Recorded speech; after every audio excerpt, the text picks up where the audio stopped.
Dear student, इस video में हम स्टेबिलिटी ऑफ न्यूक्लियस के बारे में डिस्कस करेंगे। तो सबसे पहले थोड़ा एटम का स्ट्रक्चर समझ लेते हैं। एटम के सेंटर में उसका पूरा मास कॉन्सेंट्रेट रहता है, जिसे हम न्यूक्लियस बोलते हैं। इसमें प्रोटॉन और न्यूट्रॉन शामिल होते हैं और बाहर एक बहुत बड़े स्पेस में इलेक्ट्रॉन रिवॉल्व कर रहे होते हैं।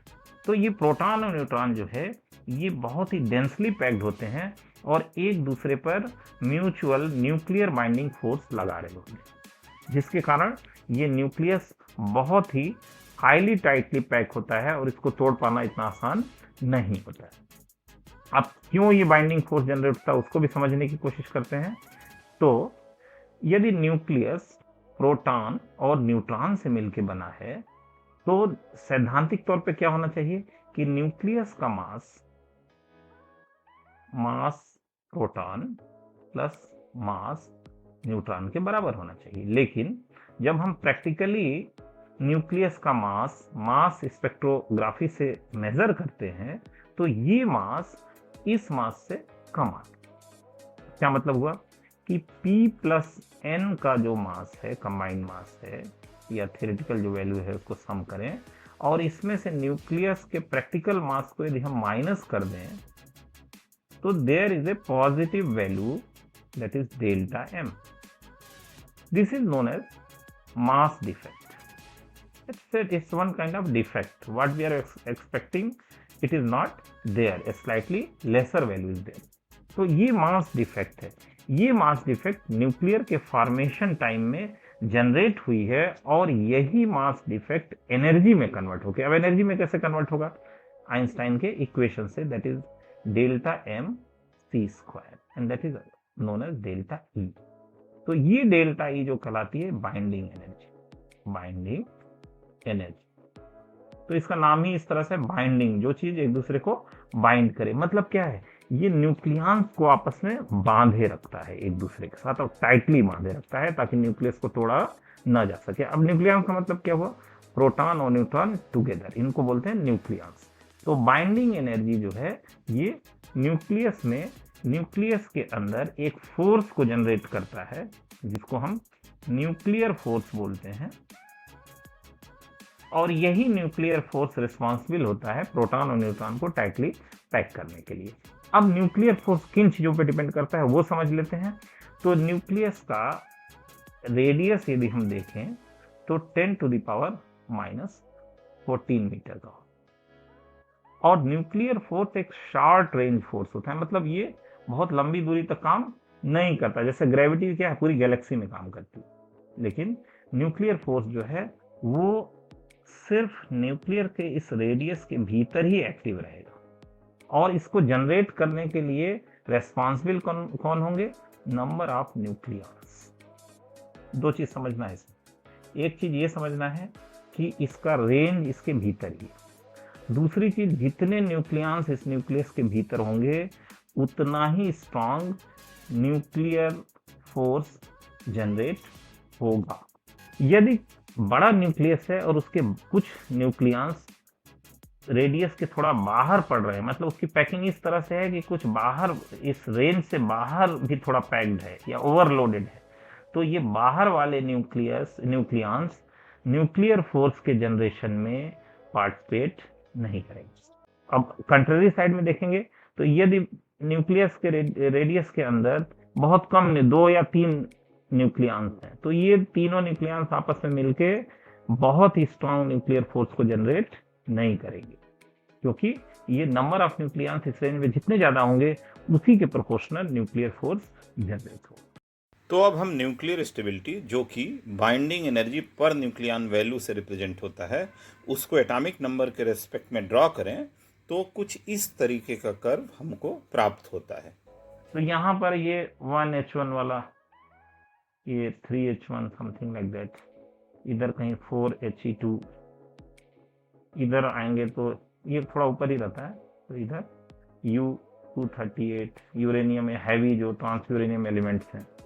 अब यहाँ पर वाई एक्सिस पर हम न्यूक्लियर स्टेबिलिटी क्राइटेरिया, जो कि बाइंडिंग एनर्जी पर न्यूक्लियन से रिप्रेजेंट होगा, उसको एज ए पैरामीटर लेंगे। बाइंडिंग एनर्जी पर न्यूक्लियन ज्यादा होगा तो भी न्यूक्लियस स्ट्रांग होगा, और इनडायरेक्टली वो रिप्रेजेंट करता है कि न्यूक्लियस के अंदर कितना फोर्स जनरेट होगा। तो यदि ये वैल्यू ज़्यादा होगी, ज़्यादा फोर्स जनरेट होगा और न्यूक्लियस ज़्यादा स्ट्रांग और स्टेबल होगा। अब ये वैल्यू कब ज़्यादा होगी? जब ये पूरा न्यूक्लियस रेंज जो 10⁻14 मीटर का है वह न्यूक्लियन से टाइटली पैक्ड होगा। अब बड़े न्यूक्लियस के केस में जहां उसका साइज इस नॉर्मल साइज से ज़्यादा बड़ा होता है, वहां पर कुछ न्यूक्लियंस इस स्टैंडर्ड रेडियस से बाहर की तरफ पैक्ड होते हैं और वो न्यूक्लियर बाइंडिंग फोर्स जनरेशन में पार्टिसिपेट नहीं करते हैं। इसकी वजह से क्या होता है कि बड़े न्यूक्लियस में nuclear binding energy per nucleon reduce हो जाता है और वो अनस्टेबल होते हैं। तो ये केस कहाँ है? यूरेनियम 238 या थोरियम 234, ये जो हैवी न्यूक्लियस हैं ये इसी रेंज में आते हैं। तो इसका जो न्यूक्लियस का रेडियस है वो 10⁻14 मीटर के रेंज से एक्सीड कर जाता है। जो भी रीजन एक्सेस होता है वहां के न्यूक्लियंस न्यूक्लियर बाइंडिंग फोर्स के जनरेशन में रेस्पॉन्सिबल नहीं होते या पार्टिसिपेट नहीं करते। तो इस तरह के न्यूक्लियस की टेंडेंसी क्या होती है? फिशन करने की। ये फिशन करते हैं, ये फट से कोशिश करते हैं कि हल्का सा भी ये न्यूट्रॉन वगैरह का बम्बार्डमेंट हो इसके ऊपर, तो क्या करेंगे, ये दो छोटे न्यूक्लियस में टूट जाएंगे। तो वहां पर क्या हो जाएगा कि जो ये आउटर इलेक्ट्रॉन्स जो न्यूक्लियंस थे जो बाहर की तरफ रेंज में थे, वो टूट के सारे दो अलग अलग न्यूक्लियस में कन्वर्ट हो जाएंगे और वहां पर न्यूक्लियंस प्रॉपरली एडजस्ट हो जाएंगे with in this range, but ये टोटली नए न्यूक्लियस बनेंगे। तो यही फिशन प्रक्रिया हमारे न्यूक्लियर रिएक्टर्स में यूज होती है। अब बात करते हैं 1H1 की। 1H1 क्यों अनस्टेबल है? तो यहाँ पर देखेंगे तो यहाँ पर एक्सेस नहीं, स्कैरिसिटी है न्यूक्लियंस की। न्यूक्लियस का रेडियस तो यही रहेगा चाहे कोई भी न्यूक्लियस हो, 10⁻⁴ मीटर। फोर्स यहाँ तक ऑपरेट करेगा, बट ये फोर्स डिपेंड करेगा कितने नंबर ऑफ न्यूक्लियंस इस रीजन में हैं। यदि यहाँ पर देखें तो एक प्रोटॉन, ओनली वन प्रोटॉन, तो पूरा ही न्यूक्लियस का एरिया न्यूक्लियन से खाली है। इस वजह से मास डिफेक्ट हो रहा है, एनर्जी जनरेट हो रही है, बट फोर्स फील्ड बहुत ही वीक है। तो इस तरह के न्यूक्लियस क्या करते हैं, जैसे यदि सन के अंदर जो फ्यूजन प्रोसेस होता है उसकी बात करें, तो इस फ्यूजन प्रक्रिया में जो हमारे सन और स्टार के भीतर होता है 4 हाइड्रोजन न्यूक्लियस, जिनके अंदर एक एक न्यूक्लियंस है, वो आपस में फ्यूज हो जाते हैं। जैसे यहाँ पे 4 हाइड्रोजन न्यूक्लियस को दिखाया गया है। अब ये फ्यूज होके आपस में एट हाई टेम्परेचर एक नया न्यूक्लियस का निर्माण करेंगे जो कि हीलियम होगा और उसके अंदर डबल न्यूक्लियंस होंगे। तो क्या होगा कि वो जो स्टैंडर्ड रेडियस रेंज है न्यूक्लियस का, वहाँ पर थोड़ा टाइट पैकिंग हो जाएगी और nuclear binding energy per nucleon की वैल्यू हाई हो जाएगी और हीलियम ज़्यादा स्टेबल होगा इन कंपेयर टू हाइड्रोजन। तो की पॉइंट ये है कि यदि within the standard size of 10⁻14 metre यदि न्यूक्लियस प्रॉपरली पैक्ड है, तभी वो इस स्टेबिलिटी की क्राइटेरिया को फुलफिल करेगा। तो heavy nucleus fission, lighter nucleus fusion. जैसा कि लाइटर न्यूक्लियस मींस सन, स्टार्स में हाइड्रोजन फ्यूज होके हीलियम बना रहा है, और यूरेनियम हैवी न्यूक्लियस अपना न्यूक्लियर रिएक्टर जहां पर ये फिशन करके 2 फ्रेगमेंट्स में डिवाइड हो जा रहा है जो कि स्टेबल है, और इस फिशन के दौरान मास डीके होता है और वही एनर्जी हमको इलेक्ट्रिकल पावर स्टेशन में या फिर न्यूक्लियर वेपन्स में यूज होती है। अब लास्ट में ब्रीफली एक मैथमेटिकल क्राइटेरिया समझ लेते हैं जो कि न्यूक्लियर स्टेबिलिटी को डिसाइड करता है।